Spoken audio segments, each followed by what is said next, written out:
them were waiting the coming Messiah. And they were prophesying about it. And so the Messiah is the Christ, the anointed one. Well, he came. And so Simon Peter said, you are the Christ. He said, the Son of the living God. And Jesus said to him, blessed are ye, Simon Bar-Jonah, for flesh and blood has not revealed this to you, but my Father who is in heaven. And so this was important, that they understood that Jesus Christ was the Messiah. Wow. So Jesus is revealing in the scriptures as to who he is. Let me take you to another place. Let's go to Matthew chapter 17, verses 1 through 8. I want you to see this. Because in all of these passages, Jesus is revealing to you who he is. So because I want you, it's important that we can agree on Jesus. The problem that we have in the world today, and why there's so many different beliefs and there's so many different different sects of Christianities and denominations, is because people can't just agree on Jesus. And so people think that there's something else that you have to add to what Jesus has done. So we're going to start off with the foundational things about who Jesus is. Let's see what God says about Jesus. God the Father. Let's see what it says. And so Matthew 17, verse 1 through 8. It says, now after 6 days, Jesus took Peter, James, and his brother John, and led them up on a high mountain by themselves. And he was transfigured before them.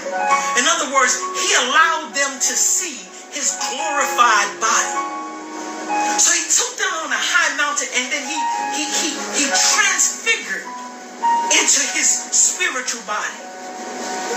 And I want you to see this. His face shined like the sun, and his clothes became white as light, as the lights.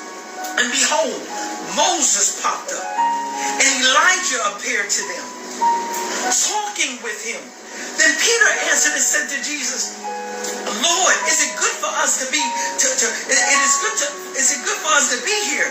If you wish, let us make 3 tabernacles, one for you, one for Moses, and one for Elijah.